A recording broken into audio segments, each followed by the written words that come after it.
우리나라 최고의 러브스토리 춘향전.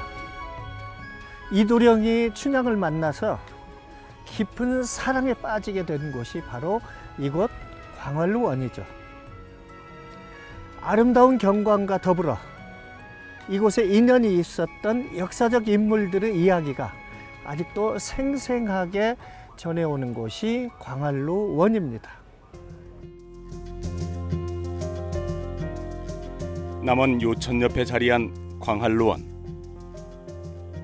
한국 정원을 대표하는 이곳은 조선시대에 만들어진 다른 정원과 그 규모와 품격이 남다른 공간입니다. 한눈에 보기에도 넓은 이 정원은 우리가 익히 들어 알고 있는 광활루에서 시작됐습니다. 제 뒤로 보이는 누각이 광활루입니다. 우리나라에서 가장 아름다운 4대 누각 중에 하나로 꼽히기도 하죠. 그런데 이 광활루가 오랜 역사를 거치면서 정유재란 때는 완전히 소실이 되었다가 다시 중창이 되기도 하는 아픔을 겪어왔죠. 그런데 이곳에 누각을 맨 처음 지은 분이 누군지 혹시 아실런지 모르겠습니다. 조선 초 세종 때 명재상 중에 재상, 또 청백리로 손꼽히는 황희정승입니다. 광활루는 황희정승이 남원에서 4년간 귀양살이를 할 때 만든 작은 누각이 시초로 당시엔 광통루라 불렸다고 합니다. 이런 이야기는 황희정승의 아들 황수신이 적어놓은 광활루기에 잘 나와 있는데요. 1419년 누각이 지어지고 15년 뒤인 1434년 낡은 건물을 남원 무사가 새로 만들었다고 적어놓았습니다. 광통루가 지금의 광활루라는 이름을 갖게 된 데에는 훈민정음을 만드는 데 공헌한 것으로 알려진 정인지가 있습니다. 그는 이 누각에 올라 바라본 풍경에 감탄하며 이곳이 달나라에 있다는 궁전인 광한 청어부라며 누각의 이름을 광활루라 부르게 했다고 하는데 그게 세종 26년인 1444년입니다. 누각 안에 쓰여있는 계관이란 편액은 달나라 개소나무 궁전을 뜻하는데요. 이렇게 아름다운 풍광을 자랑하는 광활루와 관련된 사람 가운데 눈에 띄는 이름이 있습니다. 조선 중기 가사문학의 대가로 불리는 송강 정철입니다. 광활루는 제가 판단하기로는 조선시대에 경영된 우리나라 관아 조경 원림 중에서 최고의 진수를 보이는 그런 대표적인 원림 공간이 되어지게 되는데, 그 연원은 여러분들이 잘 아시는 정철, 송강 정철께서 전라 관철사를 역임하실 때 요천의 물을 끌어들이다 넓은 호수, 그 당시에 그 기록에 보면은 평호, 넓은 호수를 조성을 해서 하늘의 은하수를 상징을 하고, 거기에다가 신선사상 배경인 봉래, 방장, 영주의 3개의 섬을 짓고 정자를 짓고 거기에 또 대나무라든지 배롱나무라든지 이런 어떤 꽃을 가꾸고 해서 원림을 경영했다고 하는 그런 기록이 남아 있습니다.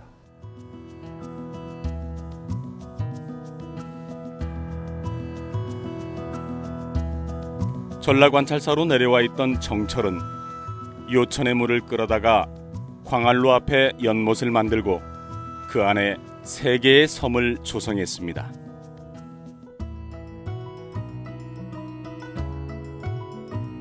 오작교에서 가장 가까운 섬은 방장산, 지리산을 의미하죠. 가운데 자리한 섬은 금강산을 의미하는 봉래산, 그리고 지금은 공사가 한창인 영주각이 있는 영주산이 있습니다.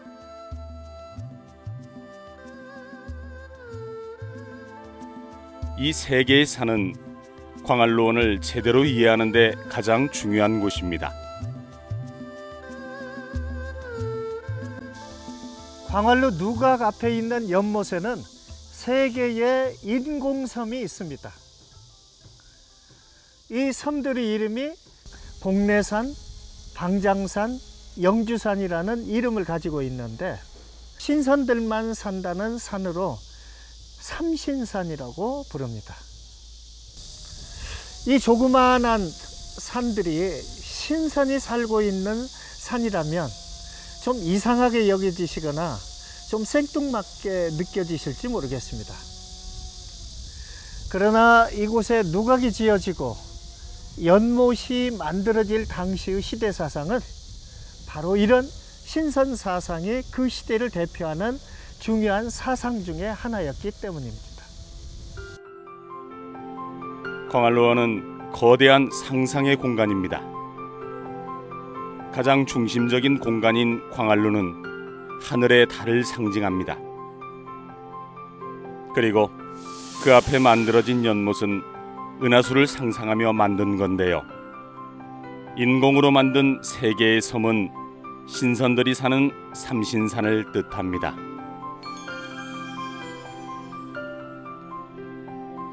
거기에 오작교를 만든 것은 은하수를 사이에 두고 1년에 한 번만 만날 수 있었던 견우와 직녀의 천상의 사랑 이야기를 구현한 겁니다.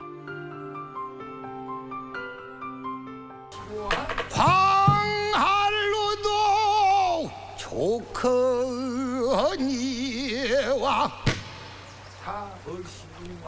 오작교가 더욱 좋다.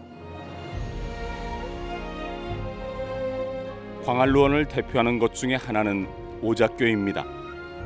흔히 무지개 달이라고 하는데요.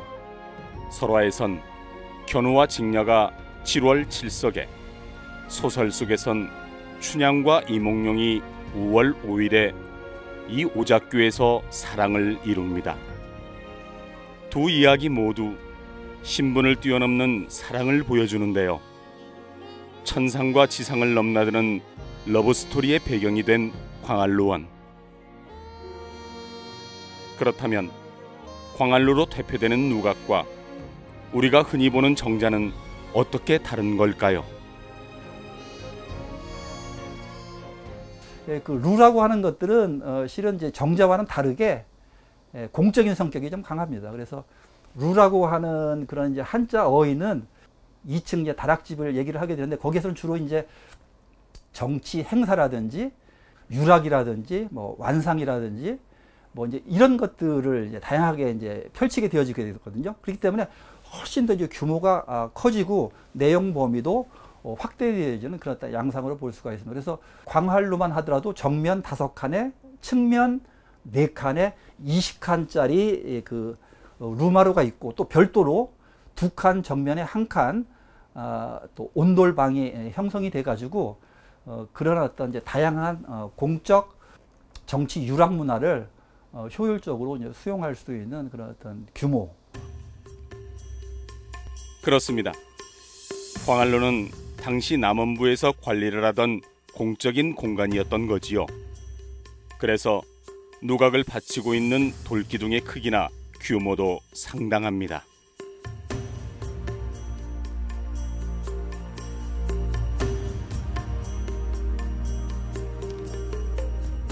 지붕도 당시에 최고로 치던 팔짝 지붕이 올라앉아 있습니다. 거기에 온돌방까지 달려 있는데요.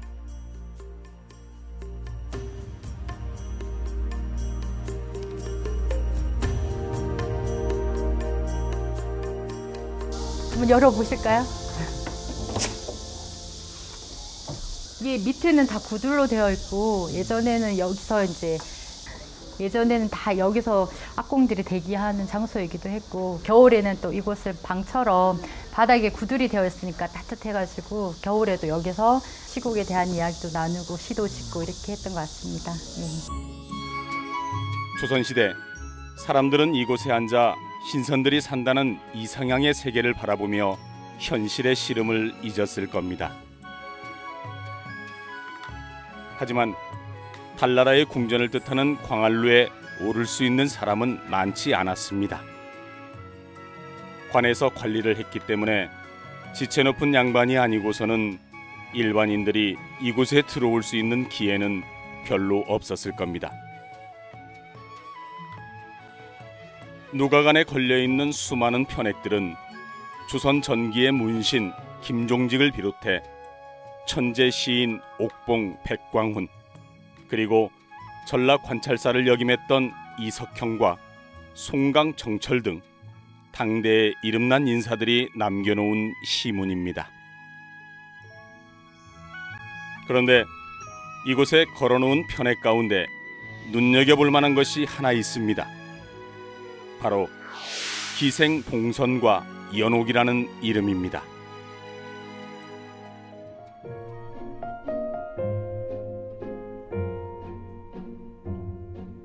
춤 끝낸 여인 홀로 누대에 기댔는데 오작교 가을달 반쯤 거둔 발의 휘영청. 이 몸도 성춘향의 절개 지키고 싶지만 이도령 만나지 못해 괜시리 걱정한다오. 신분의 질서가 뚜렷했던 조선시대에 사대부들과 어깨를 나란히 했던 여류시인의 작품은 광활루에 얽힌 재미난 이야깃거리로 회자되고 있습니다. 광활루 누각 위에 올라오 보면 저렇게 광활루라고 하는 현판이 또 있습니다. 그리고 왼편에 중국 항내 등이라고 낙관이 되어 있거든요. 중국 사람 항내 등인데 중국의 사신으로 와서 아마 남원 이 광활루까지 와서 저 현판을 써주지 않았나 싶습니다. 그러니까 이 광활루어는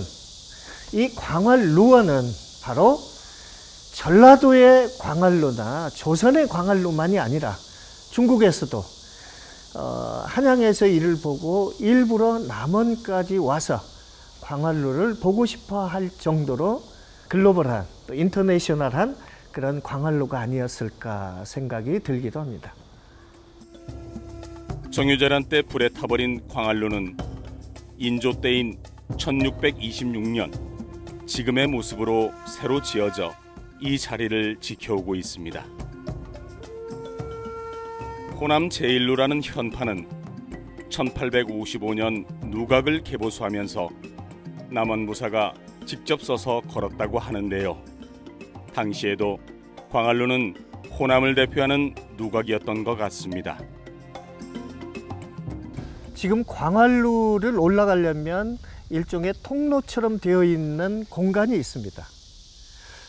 얼핏 보면 광활루와 한 건물인 것처럼 보이는데 조선 그 후기 고종 무렵이라고 합니다. 광활루 누각 건물이 뒤로 기울어지기 시작을 하자 어떻게 하면 그걸 방지하고 더 경관을 훼손하지 않을까라고 고민을 하다가 남원 수진면에 사시는 추목수란 분이 지금 이와 같은 형태를 다시 지어서 뒤로 기울어짐도 막고. 광활루 북쪽으로 만들어진 월랑은 10개의 계단을 올라 누각에 오를 수 있도록 만들어 놓은 출입구 역할을 하고 있습니다. 월랑을 만들면서 다양한 연꽃의 모습까지 표현해 놓은 옛 장인의 솜씨에서 여유가 느껴집니다. 그런데요, 여기서 토끼와 거북이를 만날 수 있습니다.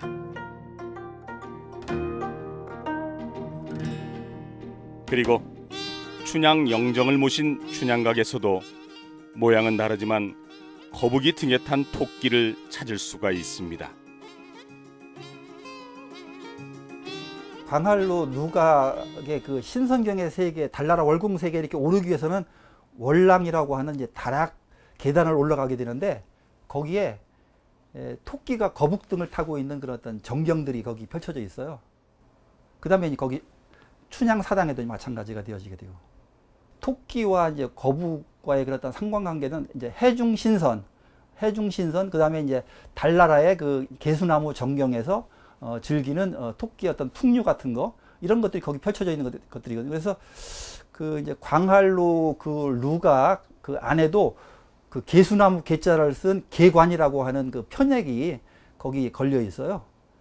그래서 이제 그런 것들은 이제 달나라 월궁 세계의 그런 어떤 이상향 공간들을 이제 거기에 이제 보여주는 것들이고, 광활루원에는 아는 사람만 볼 수 있는 다양한 상징들이 곳곳에 숨겨져 있습니다.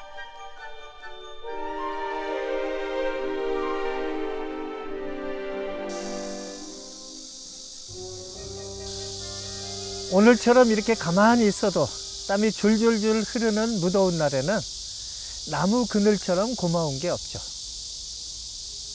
그런데 광활루원에는 이렇게 500여 년 된 커다란 나무들이 여러 그루 있습니다. 그리고 이 나무들에는 우리 조상들의 많은 염원이 그대로 담겨 있습니다.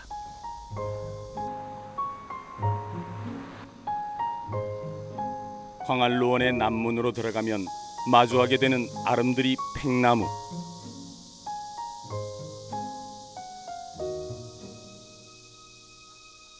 그리고 연못을 조성할 당시 심었다는 왕버들이 묵묵히 자리를 지키고 있습니다.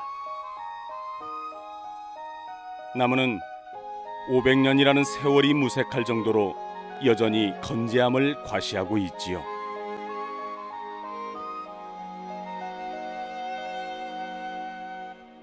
오래된 나무 중에서 이제 대표적인 것들이 왕버들이 있는데 그 왕버들은 그 이제 풍류 문화 같은 거 이런 것들과 연계가 돼요. 풍류.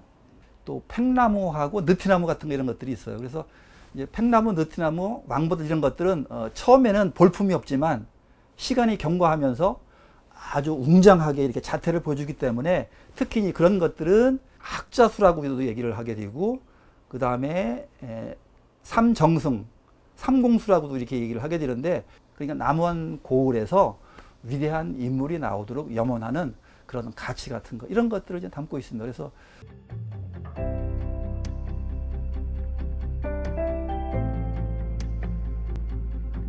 광활루원에는 조선시대의 대표적인 사상이었던 성리학적 세계관이 그대로 투영돼 있습니다. 연못의 자연스레 자리에 운치를 더하는 연꽃도 예외는 아닙니다. 그 식물의 어떤 생태학적인 특성들을 잘 개입을 시켜가지고 군자, 사대부로서의 그런 어떤 인격, 품격과 이렇게 이제 개입시키거나 가치관과 이렇게 대입을 시키게 되는데, 이제 광활루 같은 경우에는 평호에다가 연꽃을 도입을 했어요. 연꽃. 그래서 연꽃은 뭐냐면은 진흙탕 속에서 꽃이 피면서 또 은은한 향기를 이렇게 피우거든요. 그래서 사대부의 뜰에, 특히 연못에 이제 그러한 것들을 이제 많이 도입을 했고, 배롱나무 같은 것들도 온고이지신, 꽃이 이렇게 변하지 않고 장기간 그 이제 꽃을 피우거든요. 그래서 이제 그런 어떤 여러 가지 이제 긍정적인 측면 같은 이런 것들을 대입을 시켜가지고 사상적인 배경으로 이렇게 추적을 할 수가 있는 것들이죠. 거기에 더불어 광활루원에서는 유독 대나무들을 쉽게 발견할 수 있는데요. 사군자 가운데 하나인 대나무는 당시 목민관들의 표상이기도 한 식물이었습니다. 대나무는 사시사철 푸르고 그다음에 곧잖아요.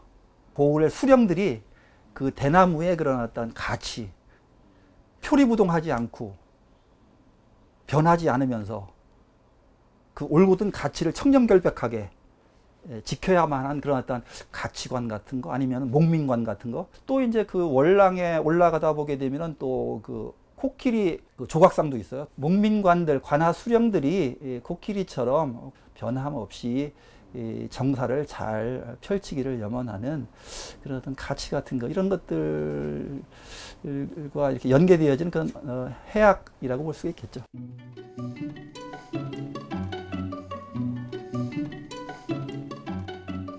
일찍이 우리나라에선 아름다운 자연경관을 즐기기 위해 풍광이 빼어난 곳에 정자를 짓고 정원을 만드는 것이 일반적이었습니다. 하지만 광활루원은 인공적으로 물을 끌어다 연못을 만들었는데 거기엔 또 다른 의도가 숨겨져 있습니다.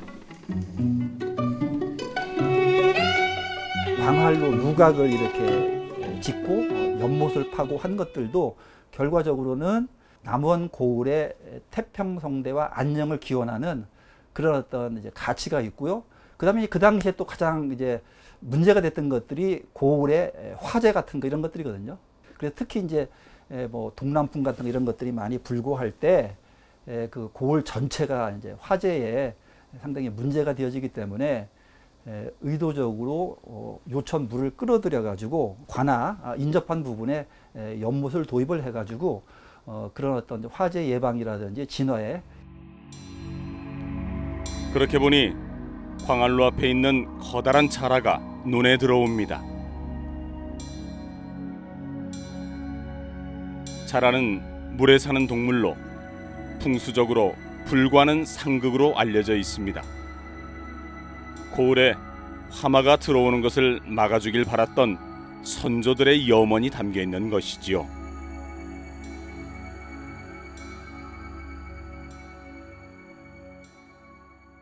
광활루원은 조선시대를 대표하는 정원이라고 할 수 있습니다.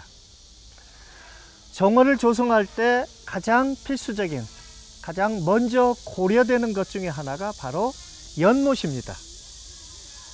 그래서 광활루원도 요천에서 물을 인공으로 끌어들여와 가지고 이렇게 연못을 만들고 인공섬을 조성을 했던 것이죠. 조선시대 전통 풍수사상에서는 물은 재물로 여겼다고 합니다. 그래서 물이 쑥 흘러가 버리는 게 아니라 흘러 들어와서 머물다 가야 재물이 우리 집에 쌓일 수 있다라는 그런 사상을 반영했다고 볼 수가 있습니다. 광활루원은 조선시대 성리학사상 그리고 도교사상 이렇게 전통 풍수사상이 정원으로 구현이 된 우리나라에서 가장 아름다운 광활루원이 된 것입니다.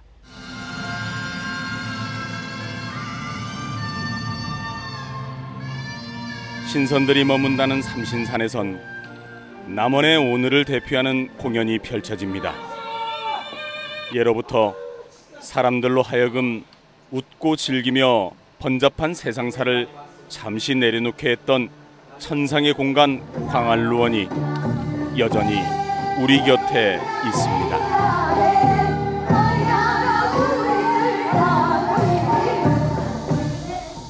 조상들의 자연에 대한 사상과 철학을 읽을 수 있고 그리고 신선들을 만나는 천상의 세계가 있고 춘향의 절개를 느낄 수 있는 살아있는 교과서 같은 곳이 바로 이곳 광활루원입니다.